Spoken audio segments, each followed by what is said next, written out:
लोकप्रिय ठिकाण आहे इथं, या भागातील पाटण भागातील. इथं भरपूर असे पर्यटक येतात, म्हणजे कराड भागातून किंवा सातारा भागातून भरपूर पर्यटक येतात इथं बघायसाठी. इथं रिव्हर्स वॉटरफॉल आहे, हे जे म्हणजे हा निसर्गाचा एक चमत्कारच आहे. इथं निसर्गाचा हा चमत्कार बघण्यासाठी खूप लोक येतात. आम्ही पण त्यापैकी आम्ही 6 जण मित्र आलोय.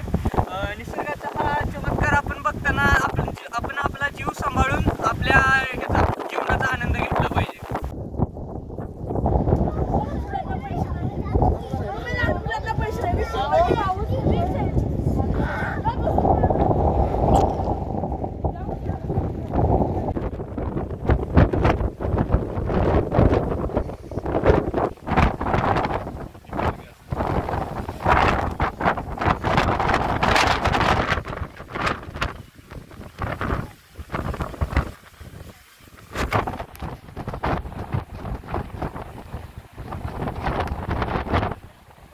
आता आम्ही आलेलो आहे डेविडतून.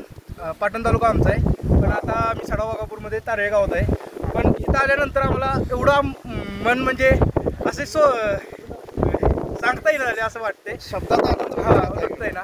भरपूर ठिकाणी पाहायला गेलो, पण इथं जी मजा येत्या ती कुठेही नाही. निसर्गाची जी म्हणतो आपण, काय म्हणतात, चमत्कार, तो वेगळाच आहे इथं. अनिकेत अंकुश पाटील, डेव्हिड. किती लोक आलात तुम्ही? आता आम्ही 6 जण आलोय, मित्र सगळे. मित्र आता बाजूला उभे आहेत आपल्या. पण निसर्ग म्हणजे निसर्गच आहे, असा निसर्ग कुठेच नाही. हा, इतर पर्यटन स्थळ जे आहेत त्या ठिकाणी बहुत चिखल असतो पावसाळ्यात, पण इथे पण तसं जाणवलं नाही. सगळं आणि सगळं पाणी वगैरे, स्वच्छता भरपूर आहे इथं, सगळ्यासाठी सुविधा आहेत सगळ्या इथं. उलट अजून इथं सुविधा झाल्या पाहिजे, थोडेफार झाल्या पाहिजे. जे तरुणाईमध्ये जे हुल्लडबाजी करण्याचे उद्देशानंच केवळ असतात, आनंदाला ते मुक्तात करतात, अशा लोकांसाठी तुमचा काय तरुण चांगला म्हणून सल्ला काय असेल? आपला एक जीव सोडून सगळं राहिलं पाहिजे. महत्त्वाचा कसं आहे, आपण आनंद लुटण्यासाठी येतो, जीव हा परत भेटत नाही. नंतर कसं आहे, आपलं आयुष्य एकदाच आहे असं सगळे म्हणतात, पण आयुष्यात सगळं आपल्याला संपूर्ण बघायचं. आयुष्य अजून पुढं आहे आपल्यासाठी, आयुष्य वाट बघते पुढचं.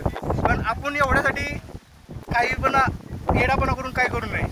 चांगलं आनंद लुटावा, जीव सांभाळून आनंद लुटावा. पाटण तालुक्यात सडा वाघापूर या ठिकाणी उलटा धबधबा आहे. ते निसर्ग प्रेमी जे पर्यटक आहेत त्या ठिकाणी निसर्गाचा आस्वाद घेण्यासाठी आपण त्यांची जाणून घ्यायचं कसं आहे वातावरण. कुठून आलं जातं, कसं वाटतं या निसर्गाचं? एक नंबर मस्त वाटतं. तुम्ही या ठिकाणी येऊन निसर्गाचा आनंद घेता का? 100% आम्ही आनंद घेत खालून आलो, आणि हा निसर्गमय वातावरण आहे. तिथं आल्यावरती एकदम मस्त आहे वातावरण, एकदम आमचा आनंद एन्जॉय झाला. आमची मित्र कंपनी आहेत सगळी, फुल एन्जॉय झालेला आहे आमचा. या ठिकाणी जो आनंद घेतोय आपण, पण आता जरा महाराष्ट्रामध्ये ज्या धबधबे आहे त्याच्यासाठी अनेक घटना घडते, त्याबद्दल काय सगळे नियम अटी पाळल्या पाहिजे. तिथं ड्रिंक वगैरे करून कोणी आलेलं नाही पाहिजे. तिथं कसं होतंय, फॅमिली वगैरे असते, त्यामुळे सगळ्या बाबतीत तिथं संगोपन केलेलं पाहिजे. सर्व मित्र येतात, कोण फॅमिली येते, त्यामुळे सगळ्यांनी त्याचं प्रायचित्त बघलेलं आहे.